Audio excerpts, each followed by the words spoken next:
The Dean Martin Celebrity Roast, coming to you from the MGM Grand Hotel in the entertainment capital of the world, Las Vegas, Nevada.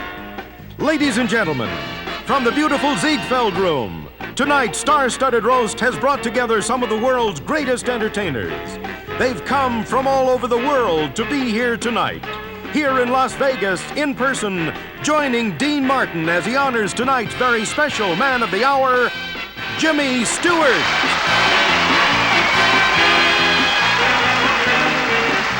With tonight's guests, June Allyson, Lucille Ball, Greer Garson, Red Buttons, Senator Barry Goldwater, LaWanda Page, Henry Fonda, Eddie Albert, Foster Brooks, George Burns, Tony Randall, Don Rickles, Rich Little, Janet Leigh, Milton Berle, Jesse White, Orson Welles, Mickey Rooney, and your roastmaster, Dean Martin.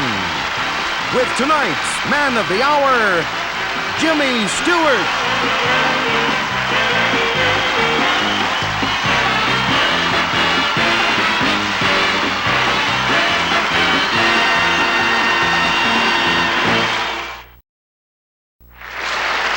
What a career this man has had. He first starred in pictures during that golden era of handsome leading men. Jimmy, there's very few of your kind left. Just you, Xavier Cugat, Lawrence Welk.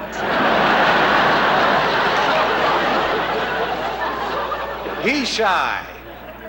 Last week back in Hollywood, he was having lunch with Dolly Parton, you know, when the waitress said, what would you like in your coffee? He said, nothing. He was too shy to say 2 lumps.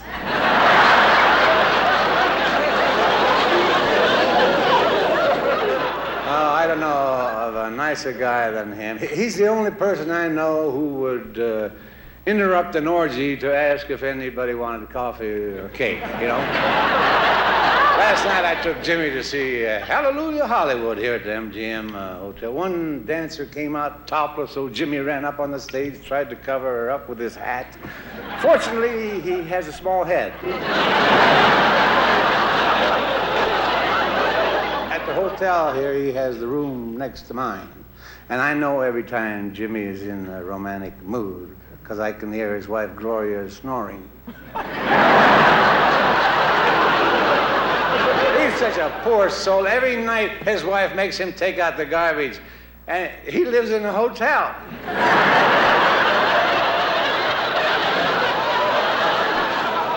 There's a statue of Jimmy Stewart in the Hollywood Wax Museum, and the statue talks better than he does.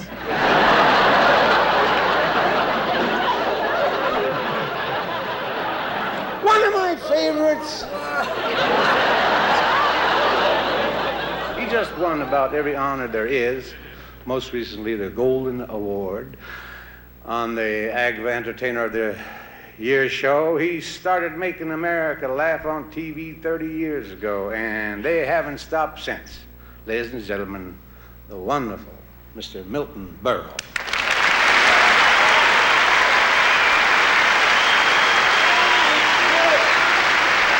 Thank you.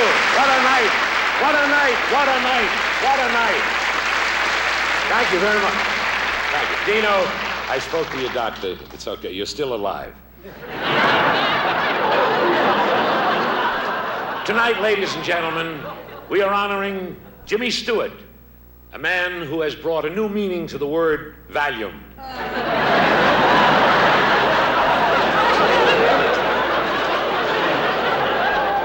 That's a smile, Jimmy.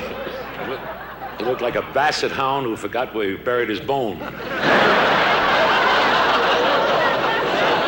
This man we are honoring, this darling of the menopause set, has been a giant in Hollywood for 40 years.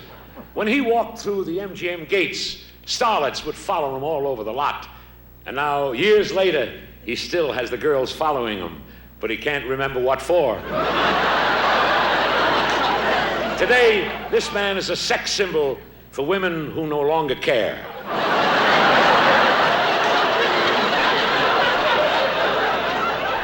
This man is a big star. He won an award for his great performance in Mr. Smith Goes to Washington, but he still doesn't know anything about politics. Really, I asked him, I said, what he thought of Tungsten Park. And he said, it's nice, but they should put in more benches. Okay, and now, who can forget his great performance in Rear Window? Who can forget it? Everybody. Jimmy, remember when you were in that Western where you saved that girl from the Indians, and then you pulled out your gun and shot 3 guys who were coming at you from both sides? You remember that? Yeah. You're full of bull. That was Randolph Scott.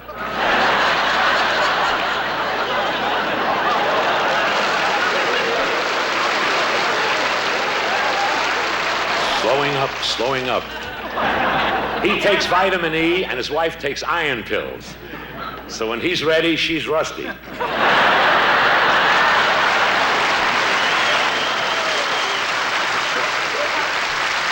But Jimmy, look at me, baby, please. You should be very proud tonight. Look at all these great stars who showed up in your honor. Mickey Rooney, who still looks like the boy next door to the motion picture home.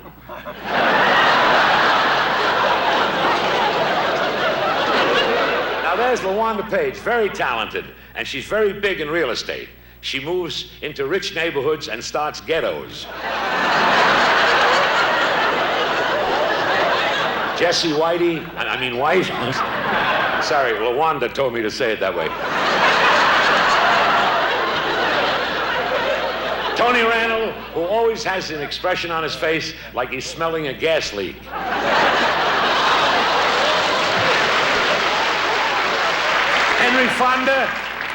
Henry Fonda, oh, beautiful. Remember Henry when you were 21 and you were matinee idol?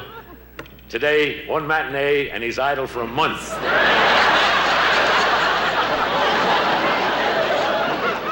George Burns, what a lover. His pacemaker is acting up, though. Every time he sneezes, his garage door opens.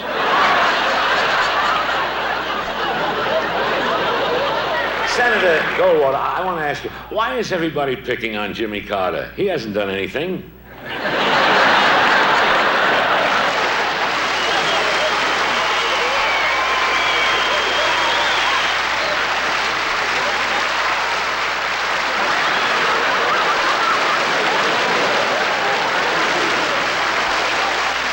Our next guest.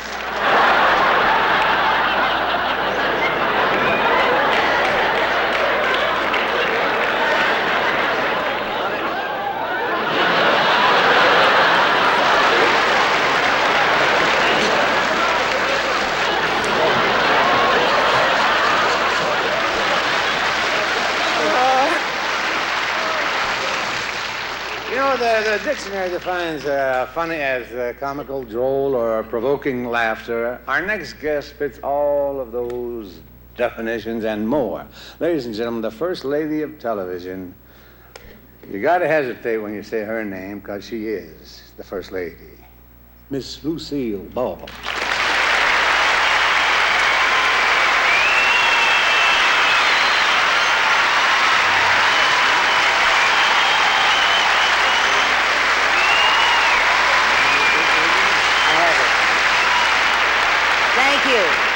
Thank you very much.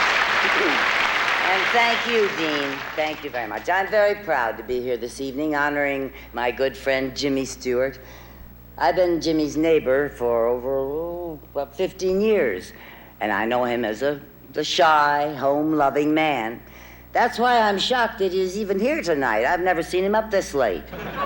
Really, every morning you can find Jimmy out in back of his house where he has his beautiful, wonderful, sensational vegetable garden.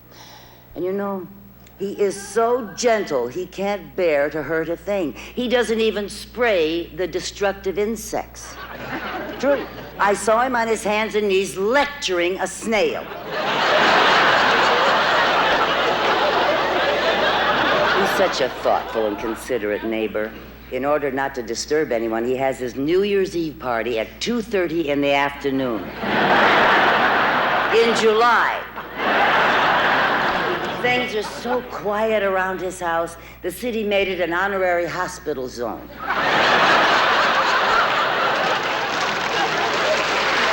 But he's always been like that.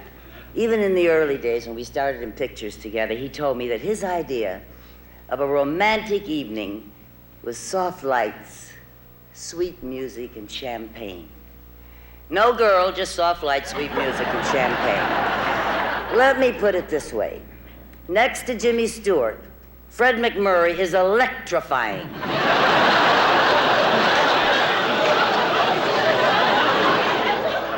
Jimmy is so moral. He's the only man I know who goes into the confession booth and can't think of a thing to say. He has to borrow somebody else's sins. To show you what I mean.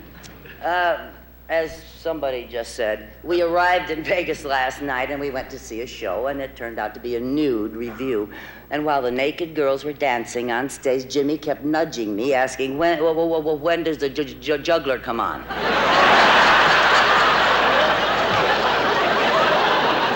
But in all the years I've known Jimmy Stewart, I found one thing to be true. He's just the same now as he was before he became a star. A decent, warm-hearted, wonderful guy. I adore you, James.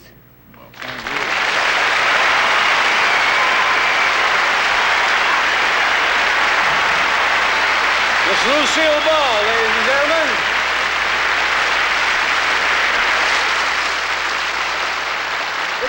You know, it is a pleasure to introduce an old friend, the popular senator from Arizona,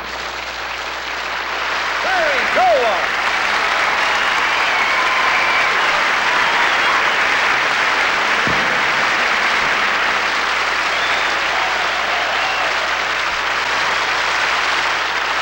Thank you, Dean. And thanks for inviting me to share this evening with our mutual friend Jimmy Stewart. And let me tell you, it's cold in the east. Billy Carter is very impressed with the annual snowfall in Buffalo. 3 months, 3 months each year, it's the only city with a head on it.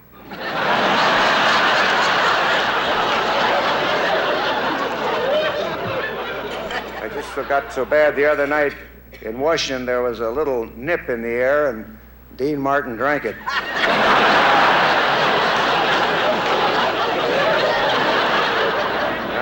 People all over the country keep talking about legalizing gambling, and I thought we already had it. It's called Election Day.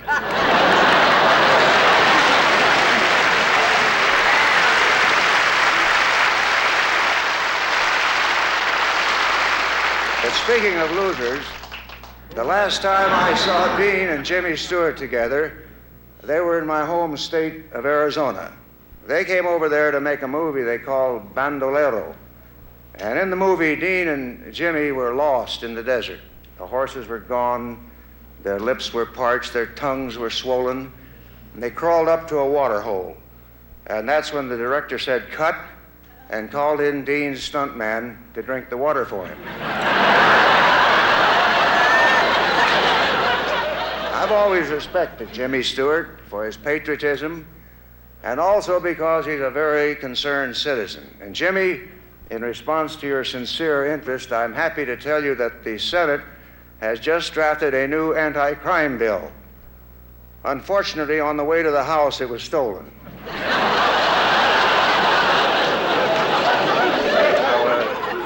Jimmy, again, it's been a long time since Mr. Smith goes to Washington.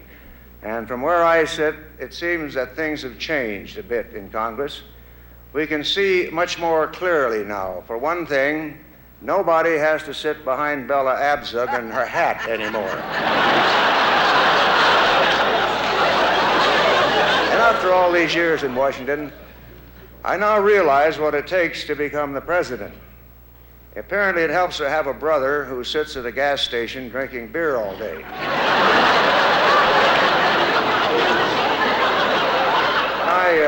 When I was campaigning in that razor-thin election in 1964,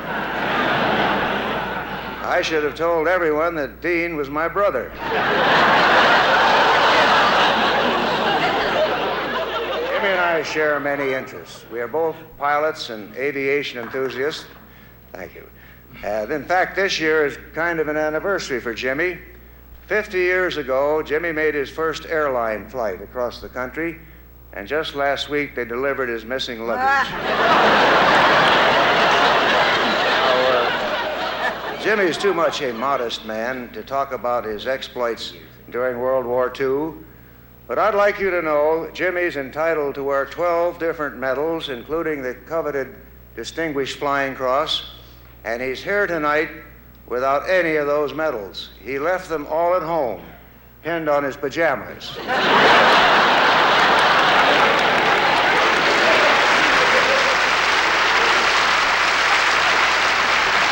Jimmy, I must say, it's been both a pleasure and a privilege to be with you two tonight. For in you, and I say this with some bias, can be found some of the outstanding qualities, Jim, of three of our great Republican presidents, Abraham Lincoln, Calvin Coolidge, and Gerald Ford. And by that I mean you're tall and lanky and a man of few words and a rotten golfer.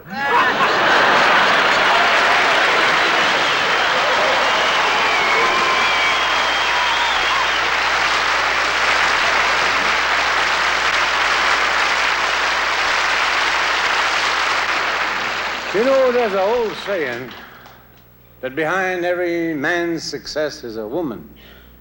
Our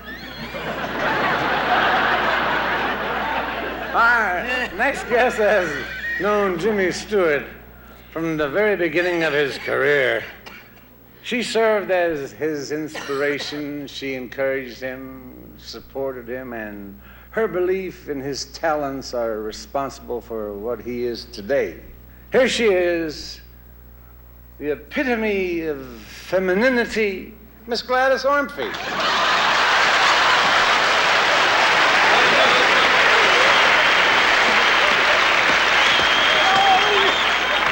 You can't fool me with your phony flattery. I know your type. Yeah. You're the type who thinks that women are just toys. If I wind you up, you'll go away, won't you? You'll never would you just sit down and wait your turn? You will never possess my body, you rigatoni Romeo. I have scruples. I'll wear a long coat and nobody will notice.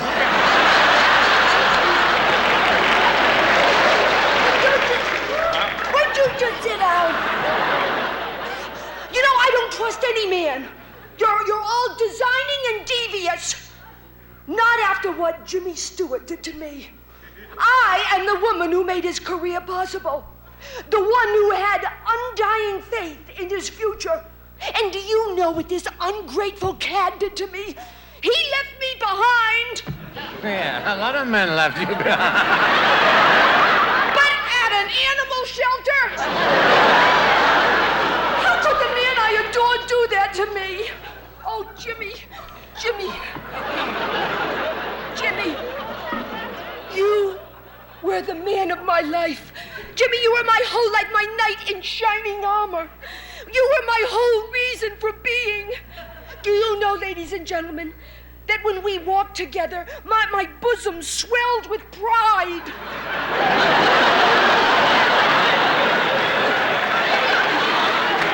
I think you've developed a slow leak myself.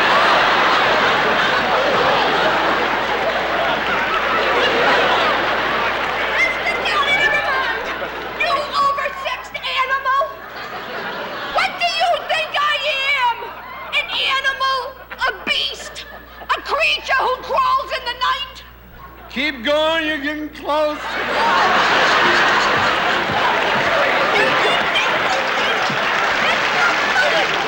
Would you please sit down? Now that I've got your attention, you're going to hear the true story of a woman scorned. Why me? You'll find out. It all started when Jimmy Stewart was playing football at Princeton, and I was a cheerleader. Yes, ladies and gentlemen, I was a pom-pom girl. For your information, Mr. Martin, pom-poms are fuzzy, round things that dangle from a stick. What do you do with a pom-pom?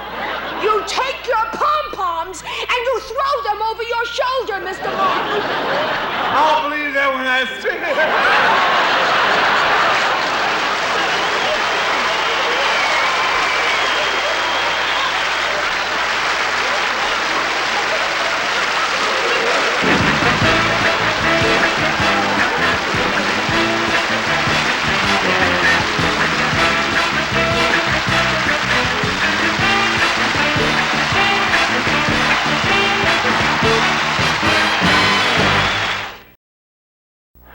You know, a lot of your friends couldn't be here tonight.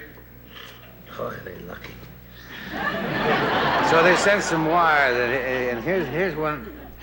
Dear Mr. Stewart, sorry we could not work you into our TV series playing your accordion, but you must realize the high professional standards we maintain. Signed The Gong Show.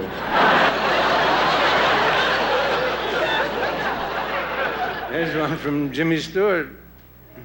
From Jimmy Stewart. It says, Dear Dean, when do I go on? I'm getting sleepy. Telegram from the Vice President of the United States. I didn't like the way the invitation was addressed. At the Vice President's mansion, I am listed as Fritz Mondale, not occupant. There's one from all the members of the dais. Had we known that we could have sent telegrams, we wouldn't have been here. And last one is I don't care what anybody says, Jimmy. I love the way you talk. Signed Porky Pig.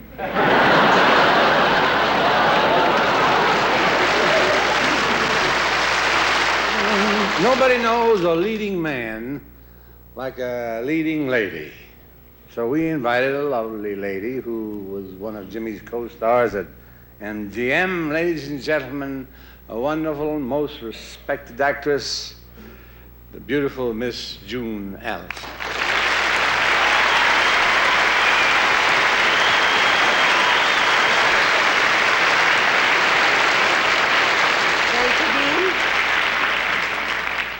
Oh, I'm very happy to be here tonight, especially for Jimmy. But really, I think you're honoring the wrong person. It's Jimmy's wife, Gloria, who deserves to be honored. And I think I'm entitled to say this, because I played Jimmy's wife in many movies. We were married so many times that when they rerun our old movies, I don't get residuals. I get alimony.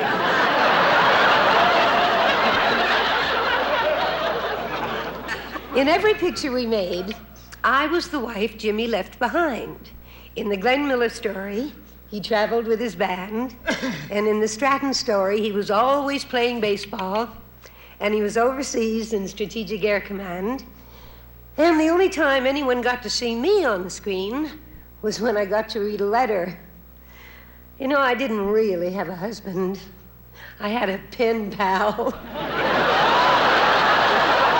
And in the Glenn Miller story, I was always home worrying that Jimmy might have an affair with this sexy band singer.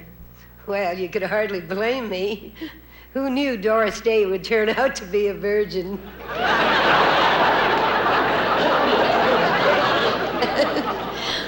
Well, I will say this. Jimmy took his acting very seriously. When we made the baseball picture, the Stratton story, Jimmy ate, drank, and slept baseball. He didn't win an Academy Award as a ball player, but he did receive an honor that thrilled him even more. He got to get his picture on a bubblegum card.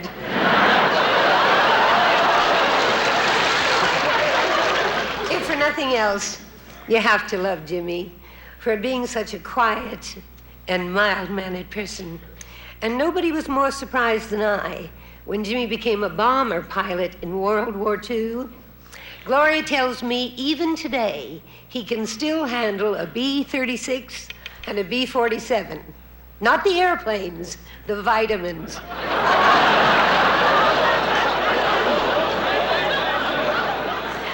But when I count my blessings, I'll always remember how fortunate I was to work with the talented stars at Metro.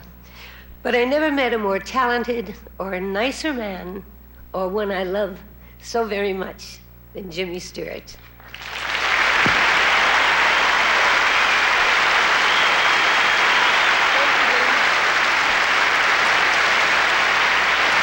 Miss June Allyson. It's with pride I introduce our next guest, a brilliant actor and truly one of the all-time greats. Ladies and gentlemen, Mighty Mick himself, Mr. Mickey Rooney.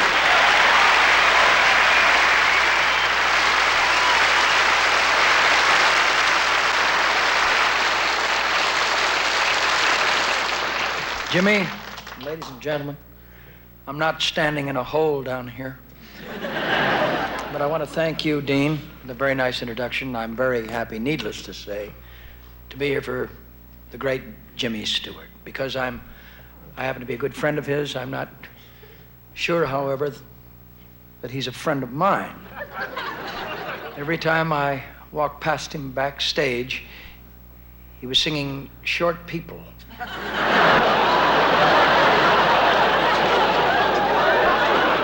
Short is beautiful. For one thing, I get a lot more out of dancing with Raquel Welch than you do.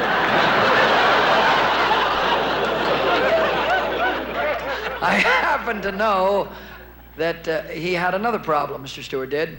He had to go through life with a terrible handicap. You see, he's half Irish and half Scotch, and half of him wants to get drunk and the other half doesn't want to pay for it.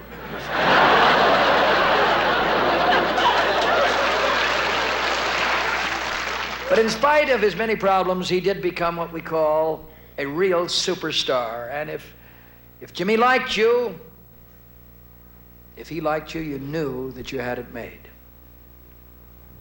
I made it with wardrobe mistresses, makeup ladies, married 4 starlets. 2 of them I didn't make it with.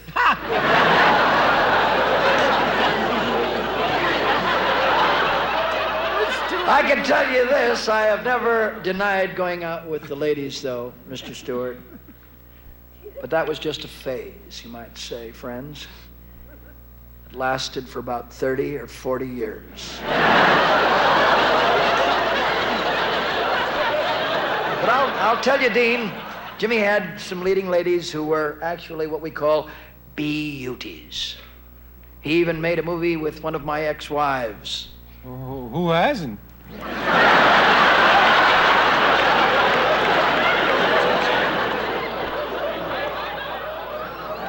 Look, I could have stayed married to one woman, but I wanted a second opinion.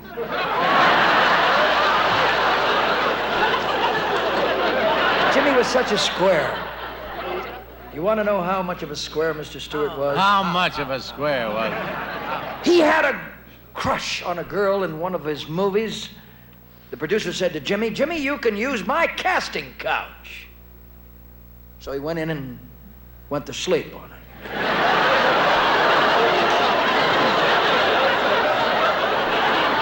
He was a square then, and he hasn't changed a bit, friends. He thinks pot is Tupperware. It's funny how things do turn out, though. We were just 2 fellows, guys who shared the golden era of motion pictures many years ago and lucky enough to make a lot of money. I spent mine on marriages and gambling, and then I spent it on some silly things.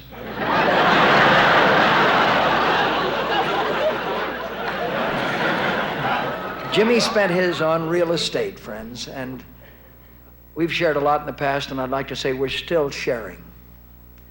You see, some of my ex-wives are living in his buildings. Thank you, Jimmy. God love you.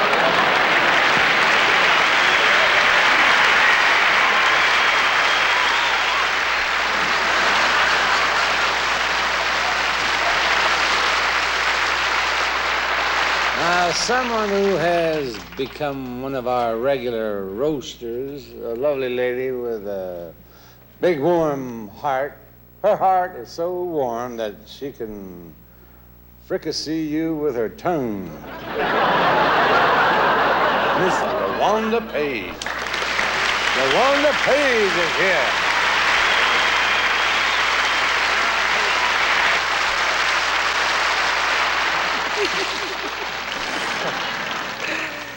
Now you may wonder what an ebony princess like me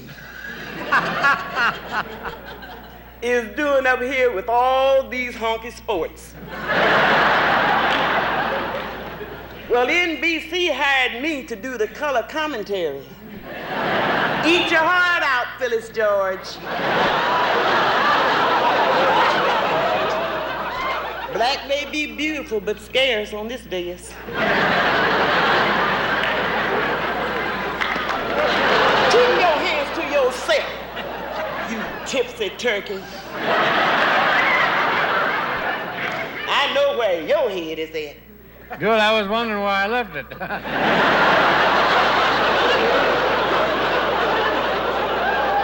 And you people been saying what a big star Jimmy Stewart is. Well, I got news. Down in the cement at the Chinese Theater, his footprints have been retired. Jimmy Stewart has been replaced by my side of the family, Jimmy Walker. Dynamite! Woo! I heard what you said, Milton Berle. Yeah, you, Mr. Television. If you could steal hubcaps like you do jokes, you'd be a star in my neighborhood.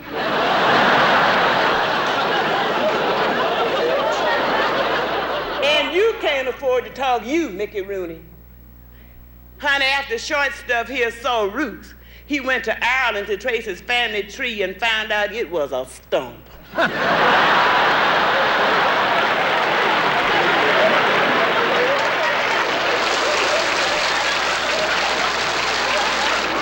Honey, you might as well know the only reason you're here is to make red buttons look tall.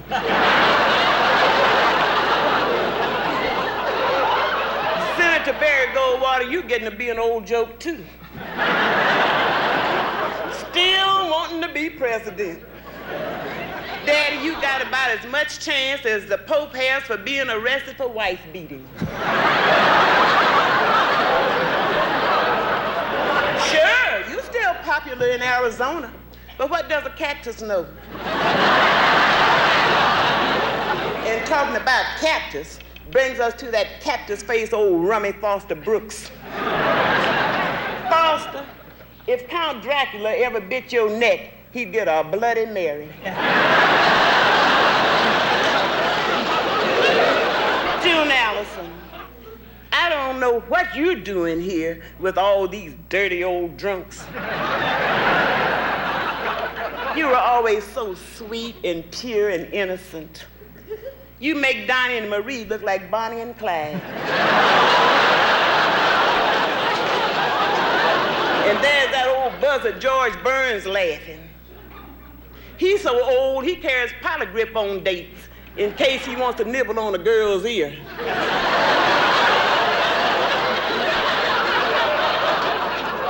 Janet Leigh is laughing now. But wait till I move in next door to her.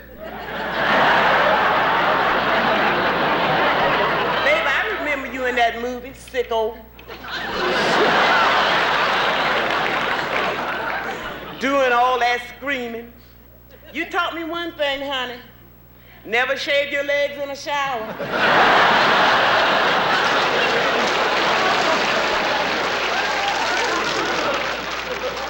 Now that brings me to the man of the hour.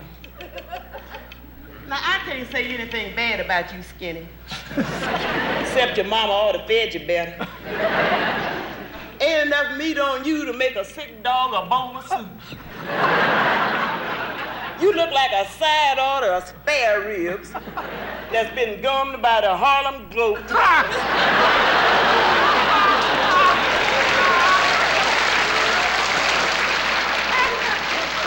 Just one more thing, Mr. Stewart. And I got to tell it like it T.I. is. You really are a nice man. and a cool actor. And I'm your fan. Thank you. God love you. Thank you.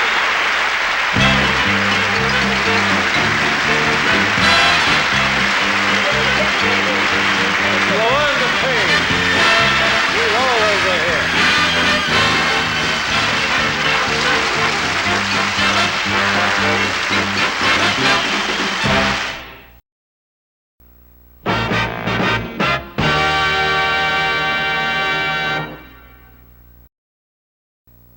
Our next guest is that beautiful actress and a dear friend of mine. She is not only a fine performer, but she's one of the best tennis players in Beverly Hills. Ladies and gentlemen, Miss Janet Leigh.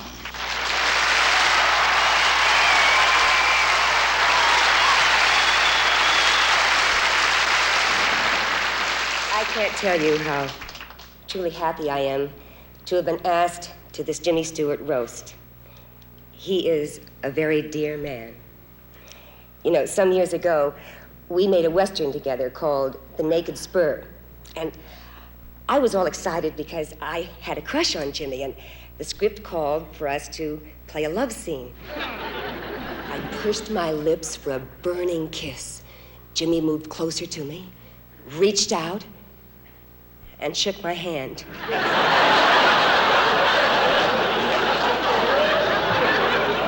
Well, I don't have to tell you that I was a little upset by this, so when we broke for lunch, I spoke to his wife, Gloria, about it, and she said, well, what are you complaining about? I had to play spin the bottle to get him to kiss me on our honeymoon. Now, June Allyson said she had the same trouble with love scenes. When they made the Glenn Miller story, she said by the time he got through playing in the mood, she wasn't. Then I called Marlena Dietrich, who also did a Western with Jimmy, Destry Rides Again. And she said, Janet, why don't you do what I did? Wear an off-the-shoulder holster. That way he can't help but notice you. Your 45s will be right next to your 36s.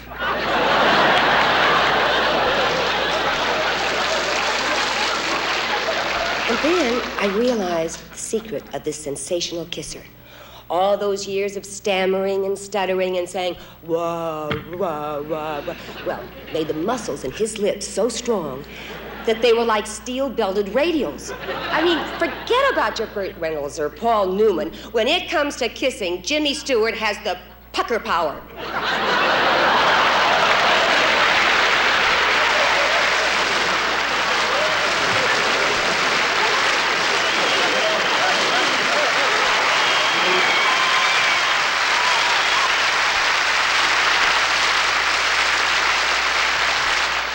In introducing our next guest, I can think of nothing more impressive than saying, ladies and gentlemen, Mr.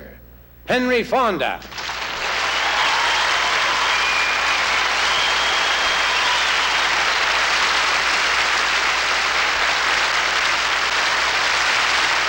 Thank you, Dean. You know, I've really been looking forward to this evening, because I can't think of a fellow I'd like more to say nice things about than my friend Jim Stewart. Jim and I arrived in Hollywood 43 years ago, two young actors trying to make it in pictures. Each of us so skinny we could ride in a buggy in the whip socket. The two of us only cast one shadow.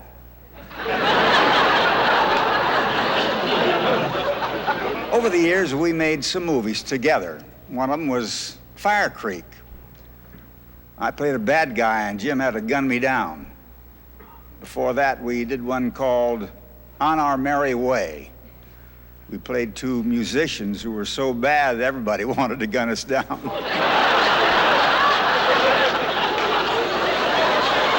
And just a few years back, we worked together in the Cheyenne Social Club.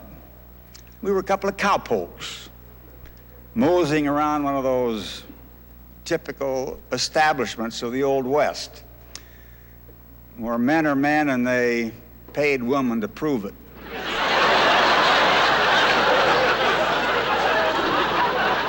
Of course, Jim had some experience with this kind of movie years ago when he made Mr. Smith Goes to Washington, about another house of ill repute, Congress.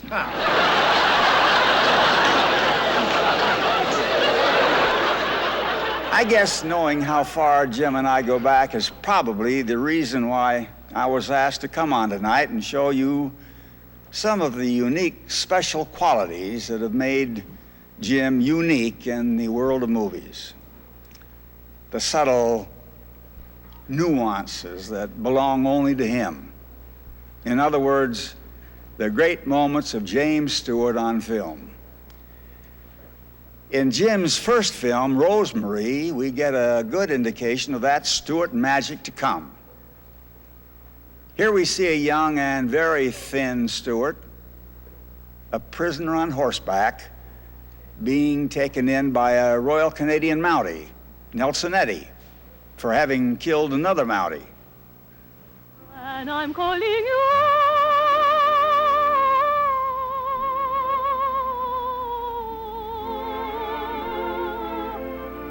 Will you answer too?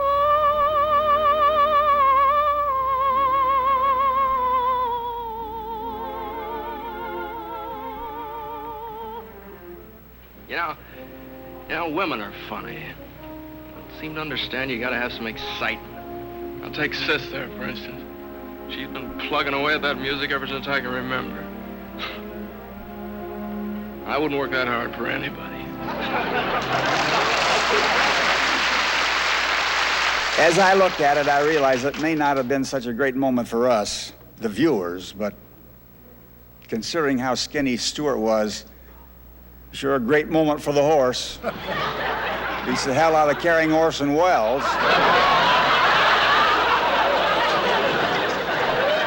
In a film called Born to Dance, we are blessed by another of Jim's gifts, his voice. In it, he introduces a Cole Porter song as he sings to the lovely Eleanor Powell. So grand at the game, so carefree together, that it does seem a shame that you can see your future with me, 'cause you'd be all so easy to love.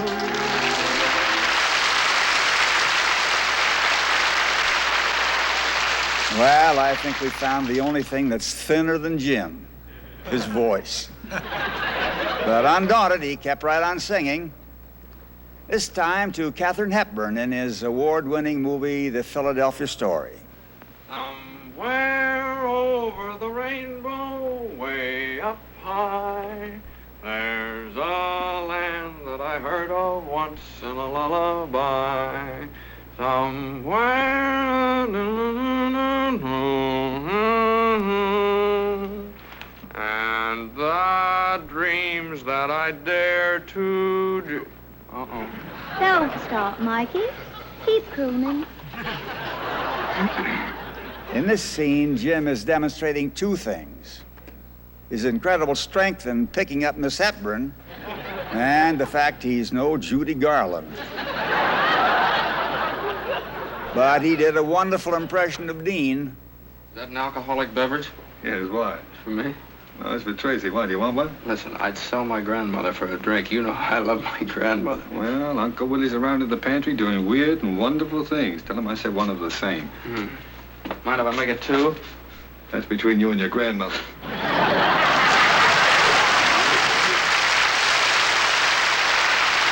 For the most part, Jim exhibited a whimsical, likable quality in his films, as evidenced in It's a Wonderful Life, Shop Round the Corner, Harvey. But here in this sequence from Stratton's Story, he exhibits a hidden strain of shocking violence. Oh, come on, put it right in here. Run over the plate. Okay. Right in here.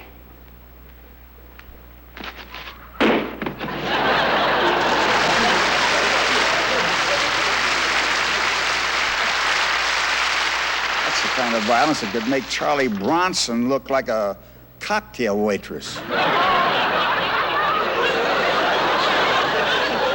But if there's one thing that sums up the Stewart persona, it's his physical grace. We've heard a lot of jokes about his speech pattern, but his blitheness of movement is undeniable. And here we see it with Lana Turner in Ziegfeld Girl. Dames is just like traffic. Sometimes you gotta stop, sometimes you gotta go. Yeah, but a smart driver don't beat the lights.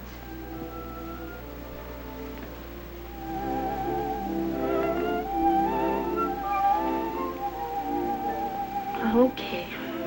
So you know your own strength. You ain't exactly anemic yourself.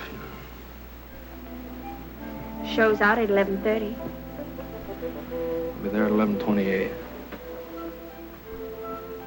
And if I have to push one of them fancy limousines out of the way with my truck, I can do that too.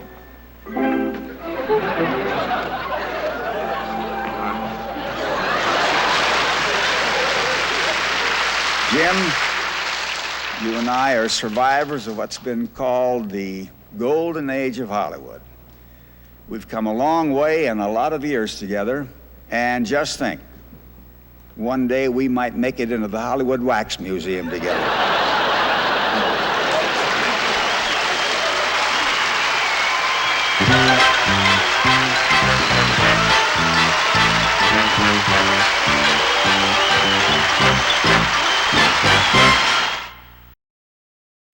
Ladies and gentlemen, with great respect and love, I give you Mr. George Byrne.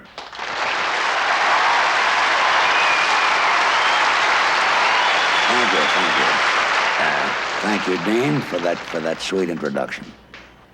You know, you got to give Dean credit. When he has a show to do, it's amazing how he gets the job done. For instance, he's got to introduce everybody on this dais. Believe me, it's not easy. He's got to stand up to do it. In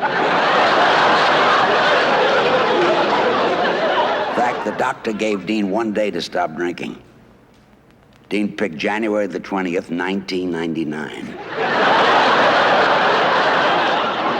Look, I know at these roasts you're supposed to say terrible things about the guest, but how can you say anything nasty about Jimmy Stewart? He's a doll.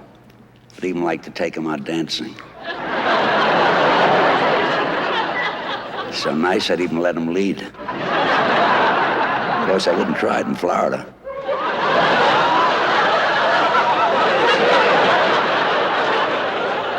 Imagine me trying to be funny by insulting Jimmy Stewart.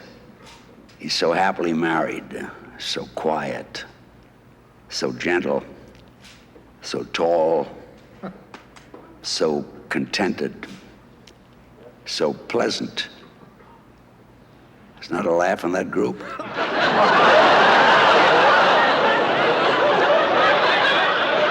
I can't insult Jimmy Stewart. It's not my nature. I like to say nice things about everybody. I can't even insult Don Rickles. Now, Milton Berle I can insult. Yeah, I'd enjoy insulting Milton Berle. I think I will. Last week I ran into his wife and I said, "Ruth, I know you and Milton have been married a long time. How's your sex life?" She says, "Are you kidding? Milton gets more laughs in bed than he gets when he plays Las Vegas."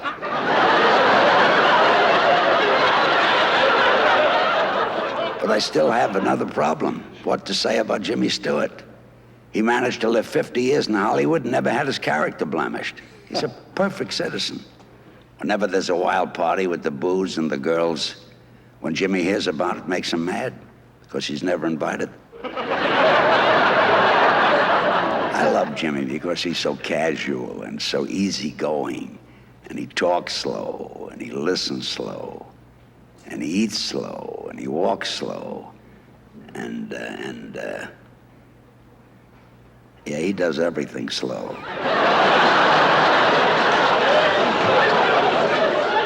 By the way, Jimmy was supposed to play God in the picture I did, but the only reason they took me is that the studio saved a fortune. We all know that God created the earth in 6 days. Well, it would have taken Jimmy at least 6 months. You know, Jimmy has been an actor all his life, but I started acting only about 2.5 years ago. And Jimmy, I hope this doesn't upset you, but I found out that acting is very, very easy. If you're doing a scene where you knock on somebody's door, and if somebody says, come in, if you walk in, you're a good actor. If a man says, come in, and you stay out in the hall, that's bad acting. I'm a good actor. I always walk in. And some of the movies that they're doing today, you can even do it lying down. And you don't have to put your clothes on. But you're never embarrassed because there's always a girl next to you to talk to. I never go to porno movies, but I'd be willing to pay $5 just to see Jimmy Stewart with his clothes off. I'd even pay $1 to see him without a tie. Well, Jimmy, I'm delighted to be here. And what I said still goes. After the show, I'd still like to take you out dancing. And you're such a nice man, I promise not to dance close.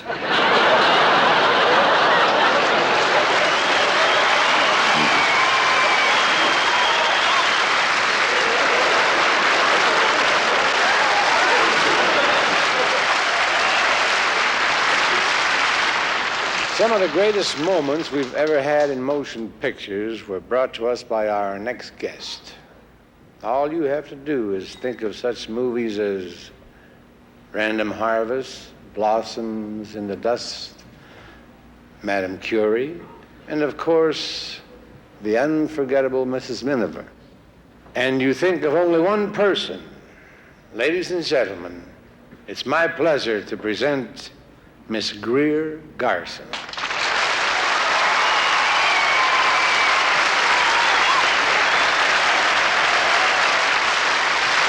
Thank you, Dean. Thank you. I'm just delighted to join in honoring, in our own peculiar way, one of the nicest gentlemen in slow business. What can one say about Jimmy Stewart? His career proves that he who hesitates is found.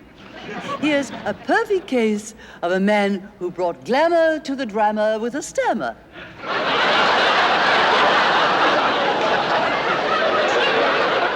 I used to wonder why, Jimmy, when we were both working at MGM Studio, why we never made a picture together. And then I realized that it wouldn't be a well-balanced team, because I talk too much, and you don't talk at all. Jimmy, you could have cleaned up in silent movies.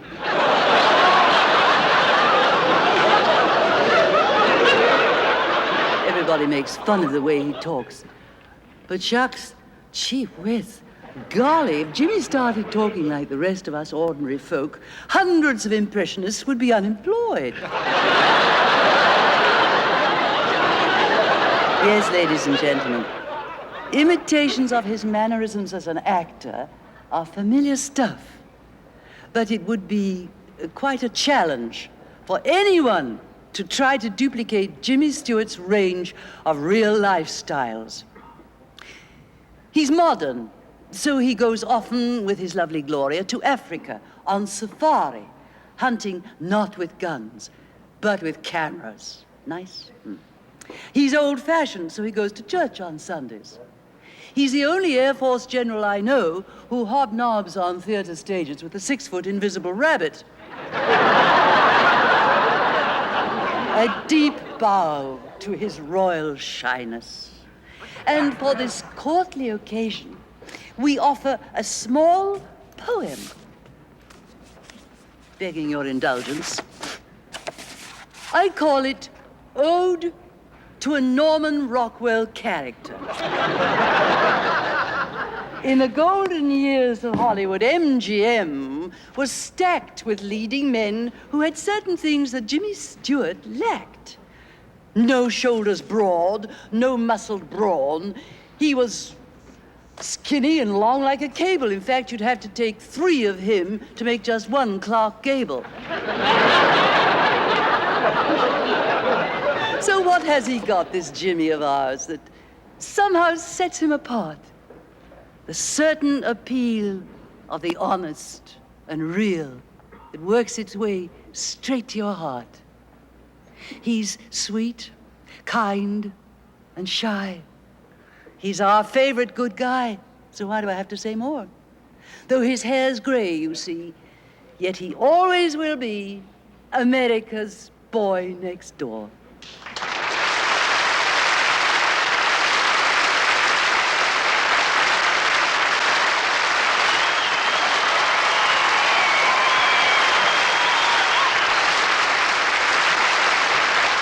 Our guest of honor had a glittering record in World War II. He was one of the few officers in the history of the Air Force to receive the Distinguished Service Medal for outstanding service to the United States, but he never could have achieved that honor without the help of a great fellow aviator who flew with him for 20 missions.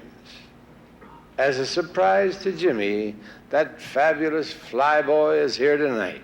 Ladies and gentlemen, please welcome Mr. Foster Brooks.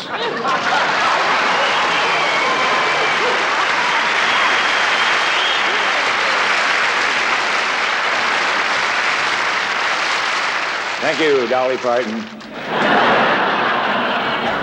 Sorry, but I'm not Dolly Parton. You're not half as sorry as I am. What's the point spread on Dolly this week?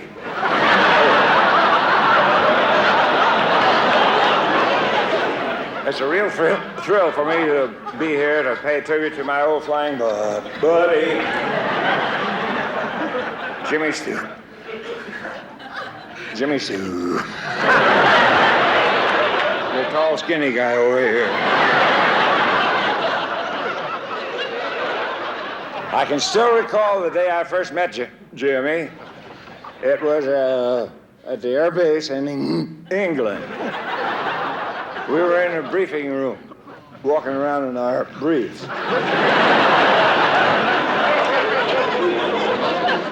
But Jimmy and I became good buddies, and as two handsome young flyers, naturally, we were surrounded by adoring service women. That's what I was born for, to service women. I remember Jimmy was dating a whack, a wave, and a waff. And I wound up with a woof.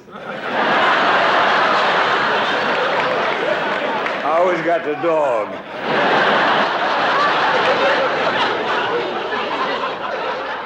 But then, the bugles of war sounded.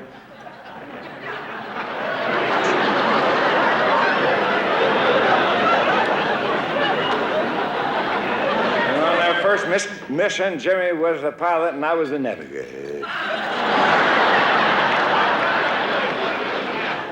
I was the one with the SO road map. Using all my skills, I guided us to the target, and we bombed the heck out of it. Unfortunately, the aerial photographs showed that we wiped out Trenton, New Jersey.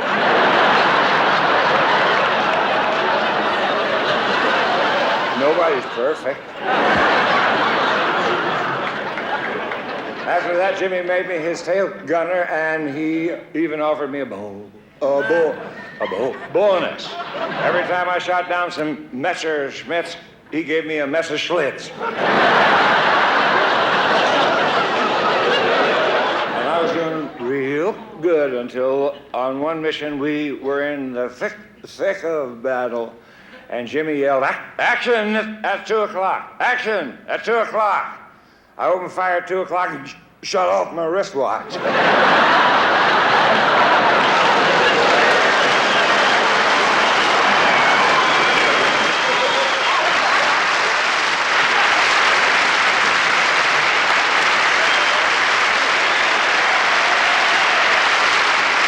Foster Brooks.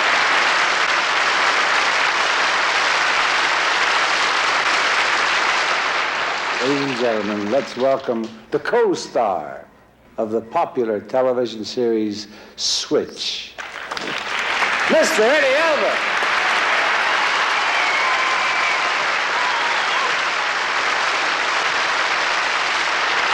It's a pleasure for me to be here honoring my dear friend Jimmy tonight. Now, you've heard the other members of this dais here say that he's a fine actor. That's true. We become friends. We met one day at a party, and that was when we got together on the gardening. He found out I was an avid gardener. You're Ava Gardner? You've changed. No, an avid gardener, Dean. It means that we have green thumbs. Hey, I have a green thumb too, Eddie. Yeah? Yeah, from picking olives out of those martinis there. Hey. We're both organic gardeners. We love gardening. I must say that he raises some wonderful stuff over there in his garden. His vegetables are prize examples. He raised a tomato so juicy, a gopher bit in it and was drowned.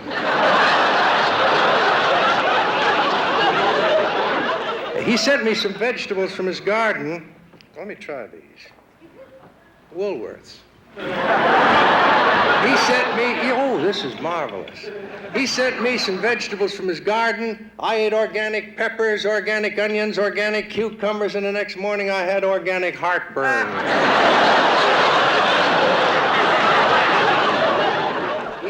He's enthusiastic. He helps me with my gardening. This one morning, about 3 o'clock, he called and he said, Eddie, can you come over? Something's been eating my asters.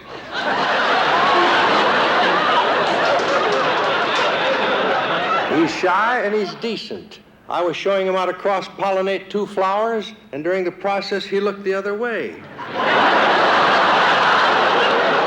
Every fall, when the crop is in, Jimmy harvests bushels of corn, tomatoes, peppers, carrots. He loads them into a station wagon, drives to the poor section of the town, and sells them.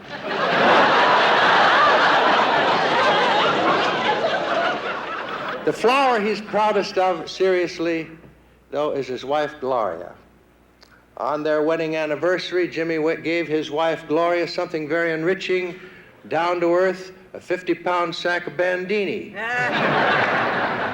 But truthfully, you know that I'm joking here, Jim.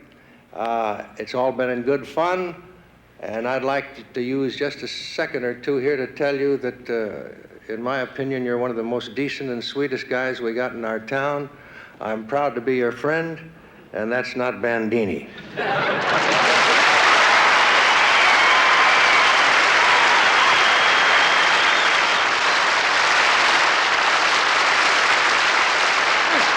Red Button.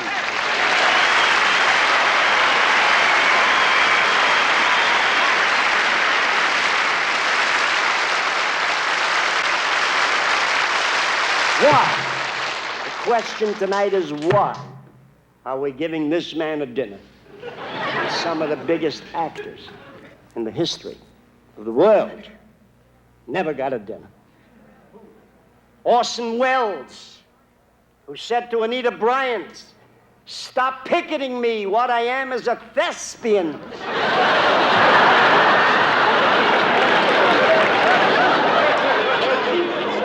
Never got a dinner.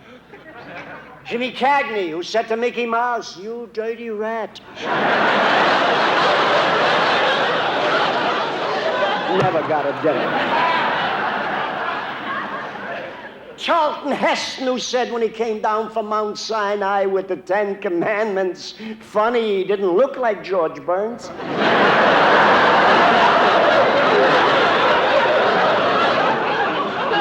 Never got a dinner. John Travolta, who said my Saturday night fever was nothing compared to my Sunday morning rash.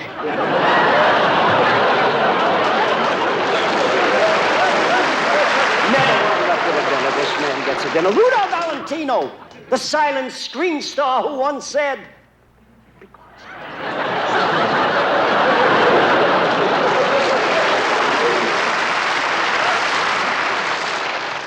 those words are as true today as they were then. Never got a dinner. Telly Savalas, who said, "I'd give it all up Fame, money, glory, if I could only have a little dandruff. Never got a dinner. Earl Holliman, a policewoman who said the thing I like about Pepper is her shaker.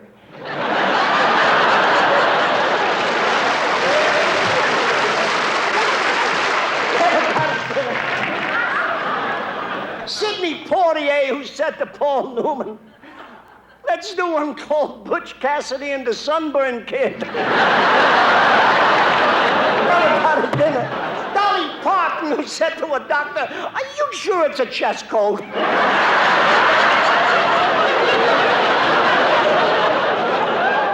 got a dinner. Burt Reynolds, the sex symbol of the movies, who said, I owe it all to one great part.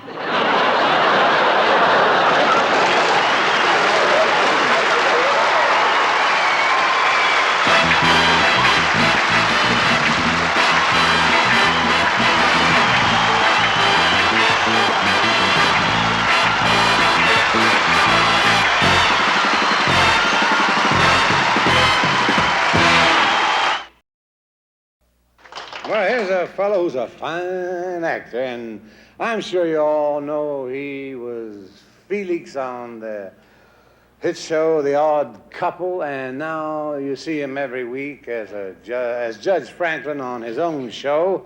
Ladies and gentlemen, Mr. Tony Randall.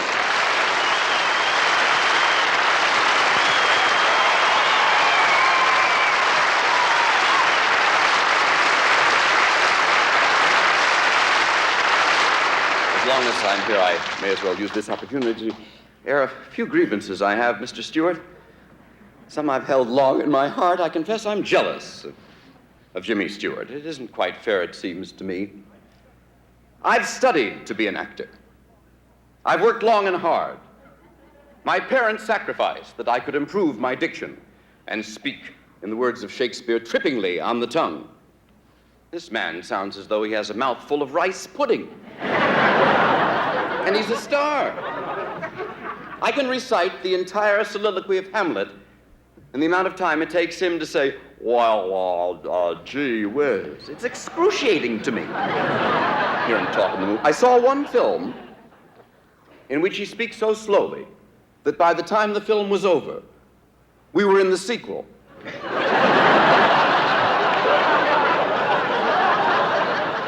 Why is this man a star? Where's the glamour? Where's the personality? Somebody once told me that Jimmy once tried to write his autobiography as told to. Nobody would listen.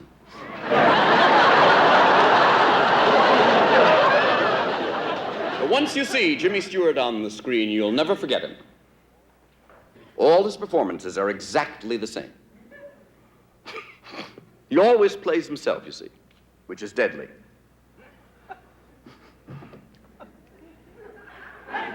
He always plays himself, which is deadly. Once you see Jimmy Stewart on the screen, you'll never forget it.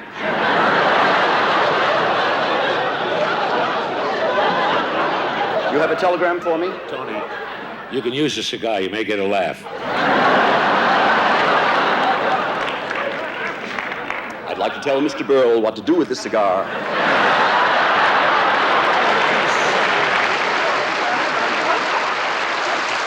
You were right, I got a laugh. I also got a kiss. Once you've seen Jimmy Stewart on the screen, friends, you'll never forget it. All his performances are exactly the same. Jimmy Stewart, you see, always plays himself, which is deadly.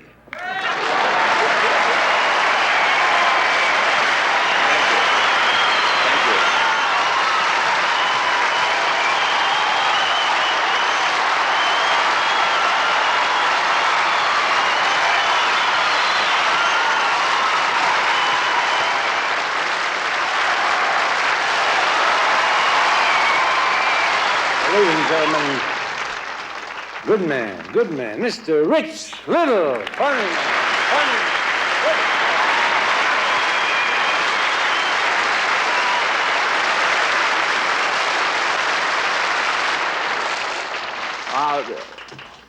Jim,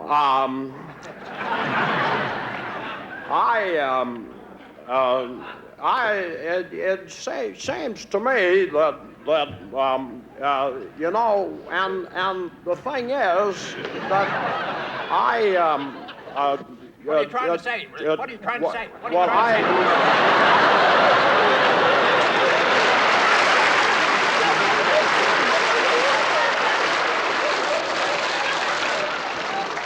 Jim, I am grateful to you because you keep people like me working. No, I'm serious.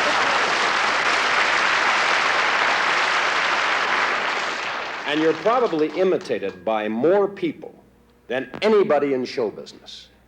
And the reason is, it's so easy to do. I mean, anybody could do Jimmy Stewart. Even you could do you.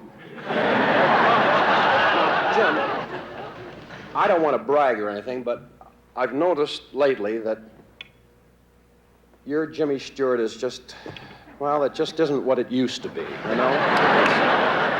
It's slipping away. Now, would you stand up for a minute, Jim? Let me give you a few pointers here. Now, the first thing you got to do is put your hand out like this and just kind of shake it like that. That's good. That's good. That's good. Now, I want you to kind of look through the tops of your eyes and give it that. Like that. No, kind of squint them a little bit and bend over just a bit there. That's that. Now, I want you to say. I feel terrible.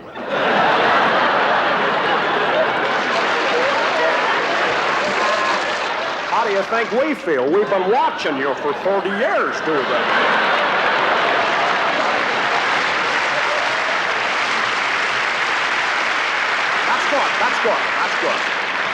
That's good.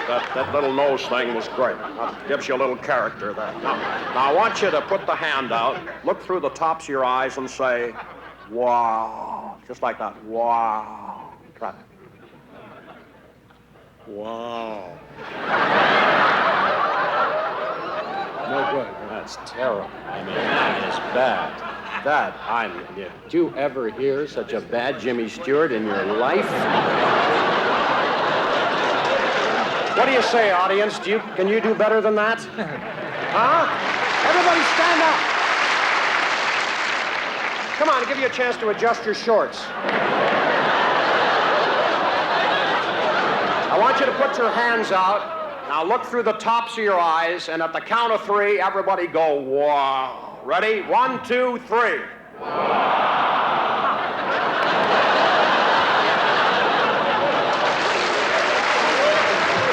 You know, I was going to do the voices of a lot of stars that couldn't be here tonight.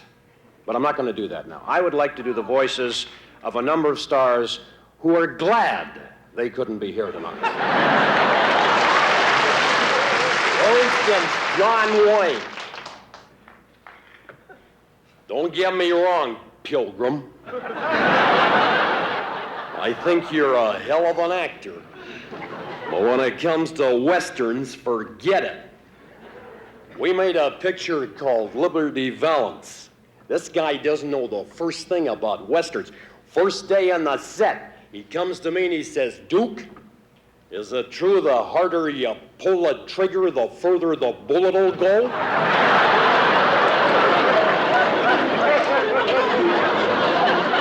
Jimmy, here's somebody who is here tonight. You know, Jimmy and I first started out in pictures together. We were roommates. Back in those days, we were so poor. Well, I remember one Christmas, all we had left to eat was a large jar of aspirin.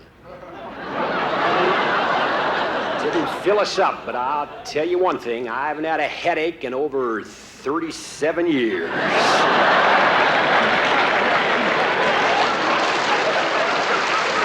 But I don't agree with John Wayne because I think some of Jimmy Stewart's best moments on the screen, Westerns. I mean, particularly when he's pursuing somebody like Dan Duryea or Stephen McNally, you know, or Robert Ryan.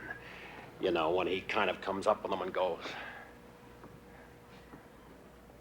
All right, hold it right there, mister, hold it. Hold it. Now pay attention to this, you could learn something here. All right, now turn around real slow like. Now keep your hands where I can see them. Keep them up there. Keep them up. Oh, that's good. That's good. That's fine. That's good.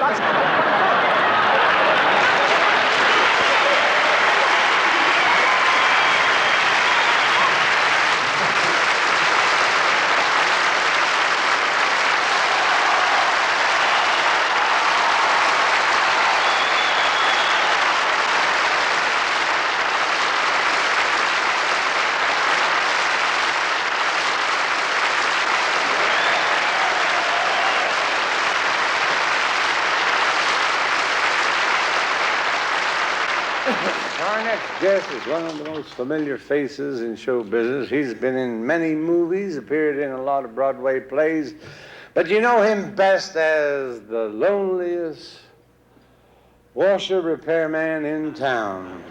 Ladies and gentlemen, Mr. Maytag, Jesse White.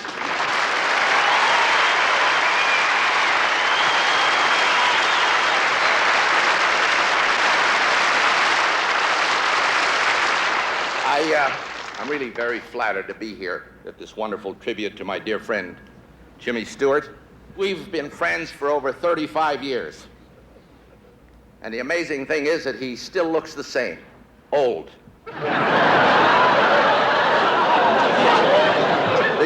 ironic thing is that our backgrounds are so different. I grew up in the rough part of Akron, Ohio. But Jimmy was born with a silver spoon in his mouth. And he talks like it's still there. At the time, we were rehearsing that wonderful Broadway play, Harvey. Dean, I don't know if you saw that play, but Harvey was an invisible rabbit. You kidding? I just saw him last night.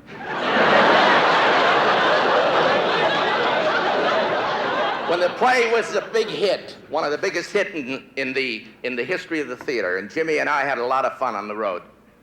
Even then, Jimmy was very easygoing and very generous, and people really took advantage of him. One night, Jimmy gave a bellhop a $100 bill and said to bring us a couple of hamburgers and get something for yourself. Kid came back with the food. Jimmy asked for his change. The bellhop said, "You told me to get something for myself. I got a wristwatch." Jimmy, I'll never forget how nice you were about that. He said to the bellhop, would you mind if I call you once in a while and ask what time it is?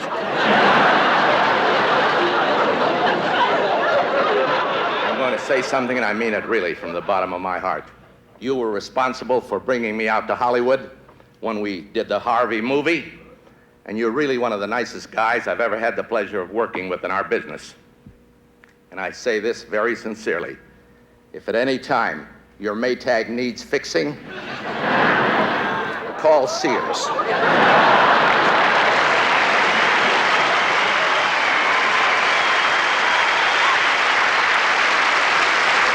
Jesse White.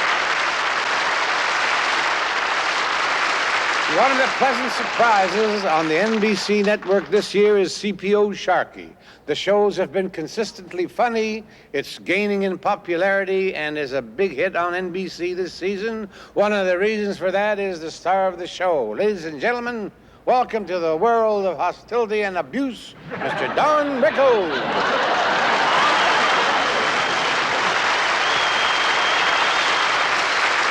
Thank you very much. I'm in awe to see the great Jimmy Stewart here. Just wonder how long he'll be able to stay awake. There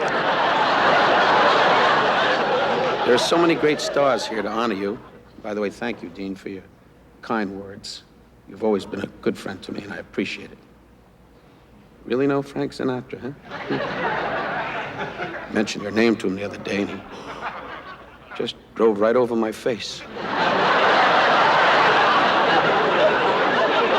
Anyway, I'd like you to know that some of the great people, as you can see, sitting on our dais, the lovely June Allyson. There you are, June. You're, what are you up at, 83? LaWanda Page, it's so good to see you. They have you on most of the rows because somebody has to dust the table.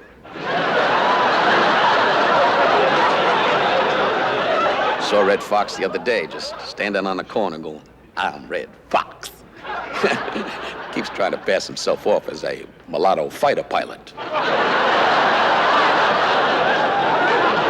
Ruth Buzzy, I've said this time and time again. Surgery. Definite surgery. You're the only woman I know that doesn't need the face fixed. The arms are bad. Bad arms. Keeps stooping over looking for bananas. George Burns. Some 80-odd years young. Sits in his little car saying to little girls in the park, I am George Burns. You're going to be put in a home, George. Starting to annoy little people in the park.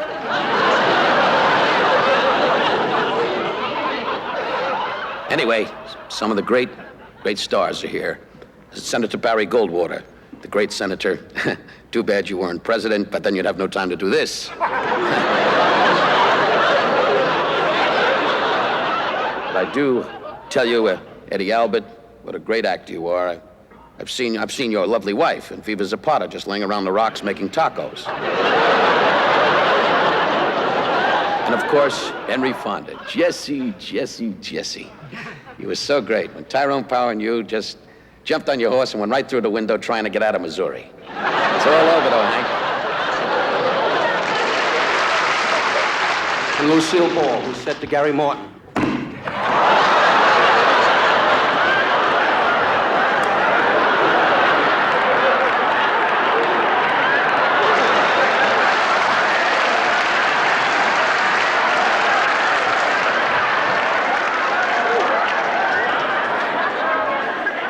as Henry Kissinger said to his wife Nancy, where did you get this?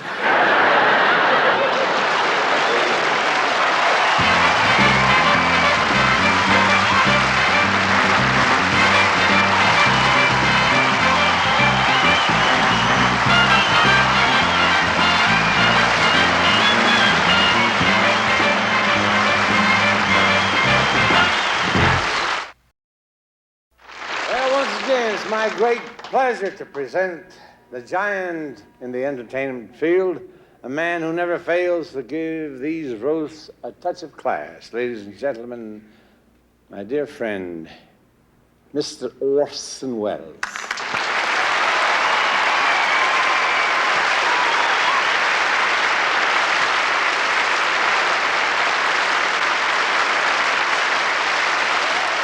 Thank you, Dean. It's always a pleasure to be back in one of these celebrity roasts of yours where a gang of jolly, fun-loving people get together to use charm, wit, good humor for one shining purpose, to destroy another human being. I see nothing much has changed since my last appearance on this dais. Milton Berle is still looking around and jotting down everybody's jokes. I see Senator Goldwater sitting there, still trying to dream up a way to keep the Panama Canal in American hands.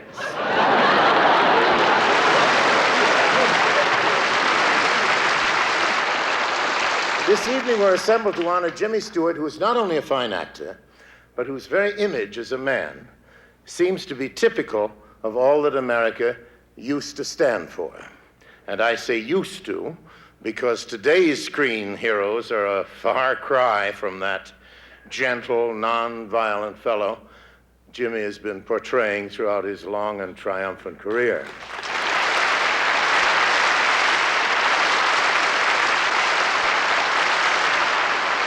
Just to show you what I mean, let's look at some of today's leading men.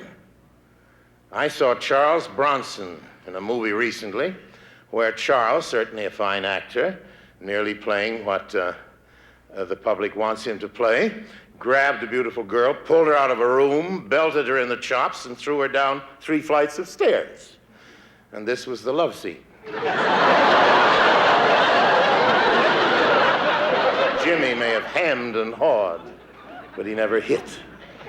And Burt Reynolds, one of the very best of our newer stars, When he plays a cop, he jumps into his cruiser car, drives 100 miles an hour, firing away with a submachine gun, smashing and crashing 50 cars, buses, and trucks on the way, just so when he catches the guy, he can give him a citation for blowing his horn in a hospital zone. That's what's happening on the silver screen today. By now, we can see how much we needed that soft-spoken, shy, kind-hearted fellow that Jimmy Stewart plays. No brutality for Jimmy, no, sir.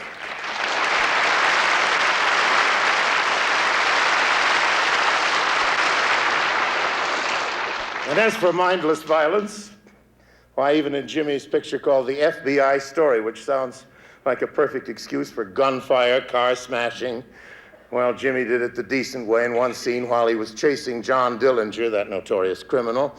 Had a flat tire on his sedan, and instead of smashing into Dillinger, Jimmy got out of his car, looked the villain straight in the eye, and fixed the flat. Jimmy, to use a metaphor, the movie industry is, well, it's sometimes called a jungle, but I think it's a forest.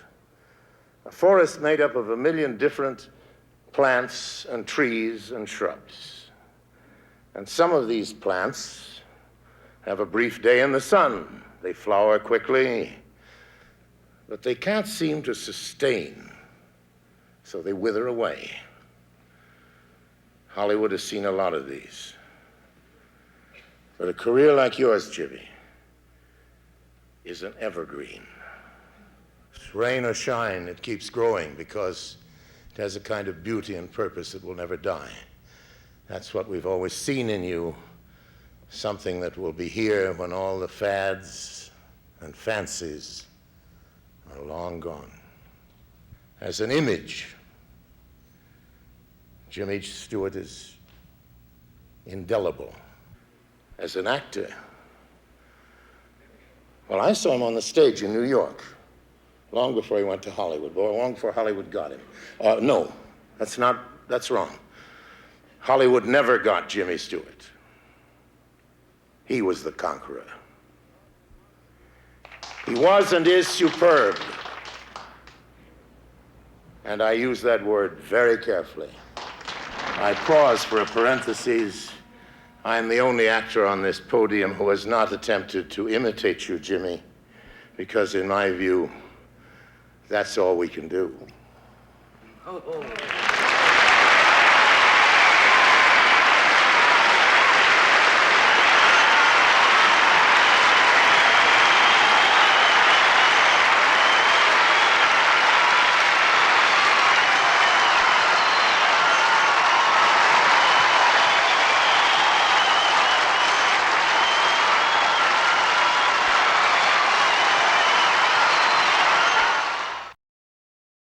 And now it's my pleasure to present our man of the hour. When you think about Jimmy Stewart, you think about 2 words: feeling good. Because Jimmy has left America feeling good for a long time. There are many performers in this business that we like. Jimmy is one of the rare ones that we love. He's got that certain honest and straightforward way that lets you know he's one of us.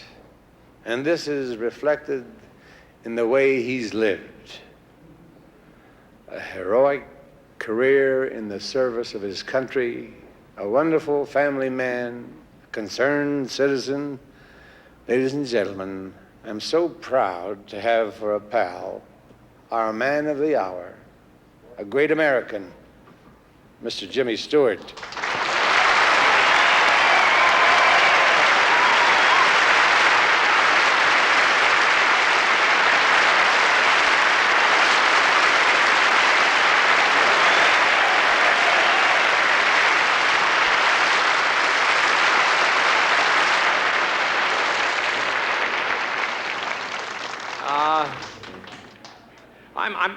Before I get started with this sort of answering the roast type thing, I've sort of been overcome by this last few minutes here, so I just am bound to say this. I'm very proud of what you said, Orson, and I'm very grateful to you.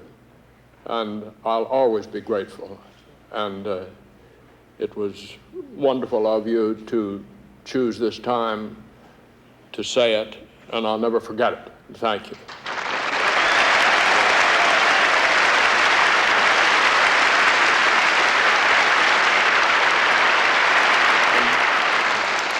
And Dean, also with you, you kind of read it all right and everything, and it seemed very nice, and I just want you to know that I appreciate it, and I'm very grateful to you for the things you said, and thank you. Now, about this roast here, when Dean first invited me to appear as guest of honor on this roast, I said, all right, now I'll do it on one condition, that the evening should be conducted with a level of taste and propriety. And Dean said, well, don't worry about that. No, everything, it'll be a cultural dais.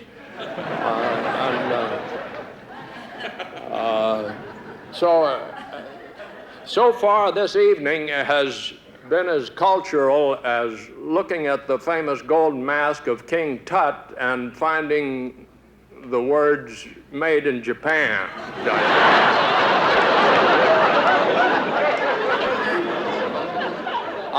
I'm grateful, and I'm grateful that you all came, particularly some of my old friends. I like Eddie Albert. Right now, Eddie is one of the hottest actors in Hollywood. His good looks and his talents are opening doors, and every big producer in town wants to hire him. Unfortunately, I'm talking about his son, Eddie Albert Jr. Eddie, I don't know, maybe if I was you, maybe I'd kind of forget about green acres and maybe start thinking a little bit about green pastures, huh? Anyway, and there's Mickey Rooney, a lovable little leprechaun. I tell you, he's really got away with women. It's expensive, but it's a way. Wait a minute, Dean. Dean, I can't go on with this. All these insults and sarcastic remarks. Dean, I just would it be possible? Could you stand up and sort of help me with this thing? I don't. Would you? Okay, anything you say, I'll try. The insurance company isn't watching because my policy says I'm not covered for standing.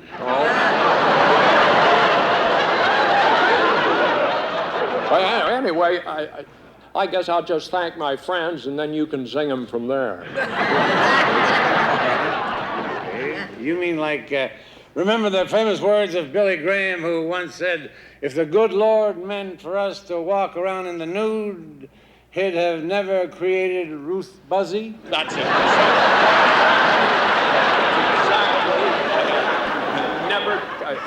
That's exactly what I had in mind. I could never have said that Miss Buzzy was frightening, no matter how I believed. You take Red buttons, and it's nice seeing you here, Red. Dean? Well, I'll tell you. Red's the only man I know who ever went to the Salvation Army and never got a dinner.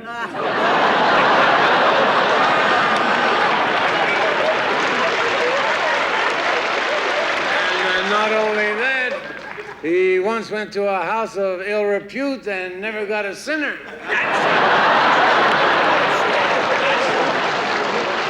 Yeah, you see how good it is when your hit man's an Italian?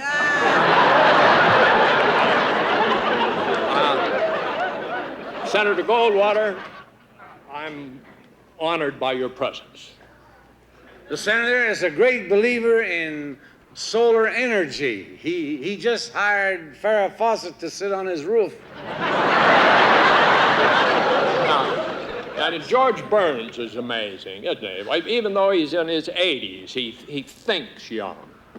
It's true. Who else would spray Brute on his polygrip?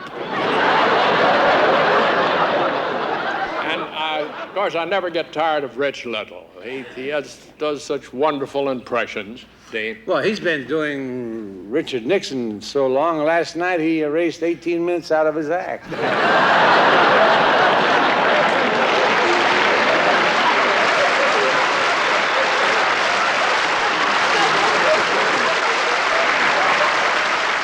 I've always thought LaWanda Page was funny. She attacks sort of like Don Rickles. Well, if this country does give up the Panama Canal, President Carter is thinking of using LaWanda Page's mouth as an alternate route. It's been nice seeing Jess White. You know, we toured Harvey together, and of course, all of you know him from his Maytag commercials. Dean? He's the only man I know who ever had a romantic relationship with a washer and a dryer. Hardly anybody can match Henry Fonda's contribution to the motion picture industry and the theater. Dean?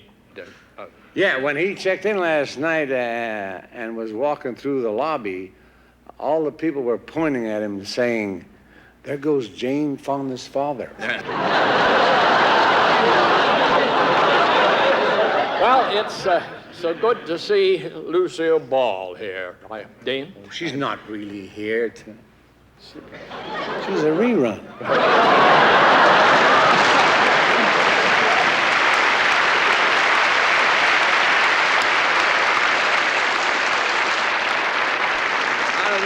I've always loved that gorgeous red hair. I often wonder if that red hair is her natural color. I guess it would take Alex Haley to find her real roots, huh?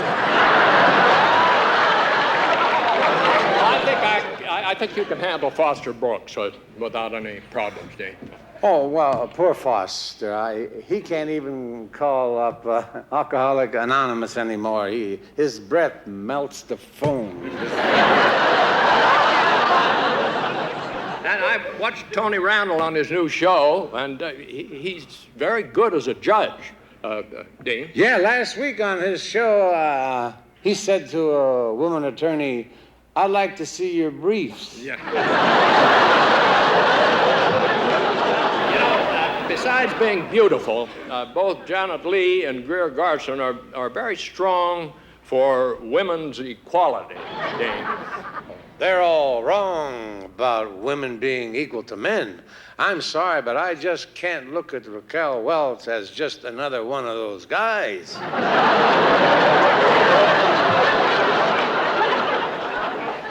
Will you help me out to say something? Sure, yeah. All right. Ladies and gentlemen, thank you very much. Dean? Good night, everybody. That's exactly right.